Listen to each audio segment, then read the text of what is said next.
अस्सलाम वालेकुम। ਤੁਸੀਂ ਵੇਖਦੇ ਹੋ ਪੰਜਾਬੀ ਪ੍ਰਚਾਰ ਟੀਵੀ ਤੇ ਮੈਂ ਤੁਹਾਡੇ ਨਾਲ ਹਾਜ਼ਰ ਹਾਂ ਫੈਸਲ ਅਲੀ।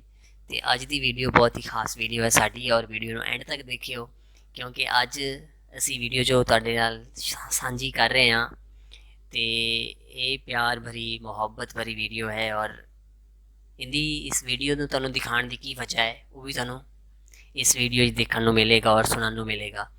ਤੇ ਅੱਜ ਤੁਹਾਨੂੰ ਪਤਾ ਜਿਵੇਂ ਕਿ ਵੀਡੀਓ ਬਣਾਉਣ ਦਾ ਸਾਡਾ ਮਕਸਦ ਇਹ ਆ ਕਿ ਕੱਲ ਸ਼ਹੀਦੀ ਦਿਨ ਸੀ ਪੁਲਿਸ ਵਾਲਿਆਂ ਦਾ, ਤੇ ਇਸ ਸ਼ਹੀਦੀ ਮੌਕੇ ਤੇ ਸਾਡੇ ਜੋ ਨੌਜਵਾਨ ਤੁਹਾਨੂੰ ਇਸ ਵੀਡੀਓ ਦੇ ਵਿੱਚ ਮੁੰਜੀ ਲਾਉਂਦੇ ਨਜ਼ਰ ਆ ਰਹੇ ਨੇ, ਕੁਝ ਫੁਟੇਜ ਹਨ ਇਹਦੇ ਵਿੱਚ ਮੁੰਜੀ ਲਾਉਂਦੇ ਦੋ ਜਵਾਨ ਨਜ਼ਰ ਆ ਰਹੇ ਨੇ। ਇਹ ਕਿਹੜੇ ਸੂਬੇ ਦੇ ਜਨਾਬ ਔਰ ਕਿੱਥੋਂ ਨੇ, ਇਹਦੇ ਹਵਾਲੇ ਨਾਲ ਹੀ ਅਸੀਂ ਪੰਜਾਬੀ ਪ੍ਰਚਾਰ ਟੀਵੀ ਦੇ ਚੇਅਰਮੈਨ ਸਰ ਅਹਿਮਦ ਰਜ਼ਾ ਸਾਹਿਬ ਹੋਰਾਂ ਨਾਲ ਗੱਲ ਕਰਾਂਗੇ ਔਰ ਇਹਦੀ ਤਫਸੀਲ ਸਾਨੂੰ ਸਰ ਅਹਿਮਦ ਰਜ਼ਾ ਸਾਹਿਬ ਹੀ ਦੱਸਣਗੇ। ਤੇ ਆਓ ਗੱਲ ਕਰਦੇ हैं पंजाबी प्रचार टीवी के चेयरमैन सर अहमद रजा साहब नाल। जी शुक्रिया फैसल अली साहब, तुसी अज मैनू शबीर सिठार साहब की गल करने के बारे कहा। शबीर सिठार साहब के बारे दसते जाइए कि ये सिंध के डिस्ट्रिक्ट ठट्ठा के SSP है।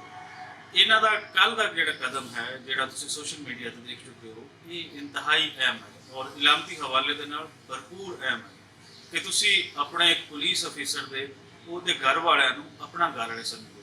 ਦੱਸਦੇ ਜਾਈਏ ਕਿ ਕੱਲ ਸ਼ਬੀਰ ਸਿਠਾਰ ਸਾਹਿਬ ਆਪਣੇ ਉਸ ਪੁਲਿਸ ਅਫੀਸਰ ਦੇ ਘਰ ਗਏ ਜਦੋਂ ਕੱਲ ਪਾਕਿਸਤਾਨ ਭਰ ਦੇ ਵਿੱਚ ਯੋਮ ਸ਼ੁਦਾਏ ਪੁਲਿਸ ਮਨਾਇਆ ਜਾ ਰਹੀ ਸੀ, ਮੁਖਤਲਿਫ ਤਕਰੀਬਾਤ ਹੋ ਰਹੀਆਂ ਸੀ। ਉਹਦੇ ਵਿੱਚ ਸ਼ਬੀਰ ਸਿਠਾਰ ਸਾਹਿਬ ਆਪਣੇ ਇੱਕ ਪੁਲਿਸ ਅਫੀਸਰ ਉਹ ਜਿਹੜੇ ਸ਼ਹੀਦ ਹੋ ਚੁੱਕੇ ਸੀ ਉਹਨਾਂ ਦੇ ਘਰ ਗਏ, ਔਰ ਜਦੋਂ ਉਹਨਾਂ ਦੇ ਪਿੰਡ ਜਾਂਦੇ ਨੇ ਤਾਂ ਪਤਾ ਲੱਗਦਾ ਹੈ ਕਿ ਉਹਨਾਂ ਦੇ ਘਰ ਵਾਲੇ ਮੁੰਜੀ ਲਾਉਣ ਗਏ। ਮੁੰਜੀ ਨੂੰ ਦਾਨ ਵੀ ਕਿਹਾ ਜਾਂਦਾ, ਚਾਵਲ ਵੀ ਕਿਹਾ ਜਾਂਦਾ ਮੁਖਤਲਿਫ ਇਲਾਕਿਆਂ ਦੇ ਵਿੱਚ।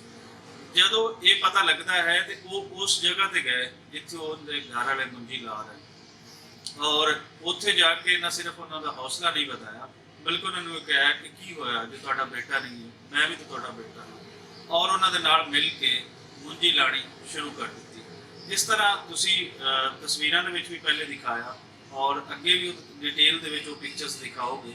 ਇਹਦੇ ਵਿੱਚ ਵਾਜ਼ੇ ਨਜ਼ਰ ਆ ਰਹੀ ਹੈ ਕਿ ਨਾ ਸਿਰਫ ਉਹ ਇਕੱਲੇ ਉਹਦੇ ਵਿੱਚ ਮੁੰਜੀ ਲਾ ਰਹੇ ਬਲਕਿ ਉਹਨਾਂ ਦੇ ਨਾਲ ਦੇ ਬਾਕੀ ਪੁਲਿਸ ਅਫਸਰਾਨ ਵੀ ਮੁੰਜੀ ਲਾ ਰਹੇ। ਇਹ ਬੇਸ਼ੱਕ ਉਹਨਾਂ ਨੇ 2 ਏਕੜ ਮੁੰਜੀ ਨਹੀਂ ਲਾਈ ਹੋਣੀ, ਕੋਈ 1 ਏਕੜ ਵੀ ਨਹੀਂ ਲਾਈ ਹੋਣੀ, ਕੋਈ 4 ਕਨਾਲ ਵੀ ਨਹੀਂ ਲਾਏ ਹੋਣੀ, ਲੇਕਿਨ ਜਿਸ ਤਰ੍ਹਾਂ ਮੈਂ ਪਹਿਲੇ ਦੱਸ ਚੁੱਕਾ ਇਲਾਮਤੀ ਤੌਰ ਤੇ ਇਹਦੀ ਬਹੁਤ ਅਹਿਮੀਅਤ ਹੈ ਕਿ ਪੁਲਿਸ ਦੇ ਆਲਾ ਅਫਸਰਾਨ ਵੀ ਇਸੇ ਸੁਸਾਇਟੀ ਦਾ ਪਾਰਟ ਹੈ। ਜਦੋਂ ਅਸੀਂ ਪੁਲਿਸ ਦਾ ਨਾਂ ਲੈਂਦੇ ਹਾਂ ਤੇ ਇੱਕ ਨੈਗੇਟਿਵ ਜਿਹੜਾ ਇੰਪੈਕਟ ਹੈ ਪੁਲਿਸ ਦਾ ਉਹ ਸਾਡੇ ਸਾਹਮਣੇ ਆ ਜਾਂਦਾ ਹੈ।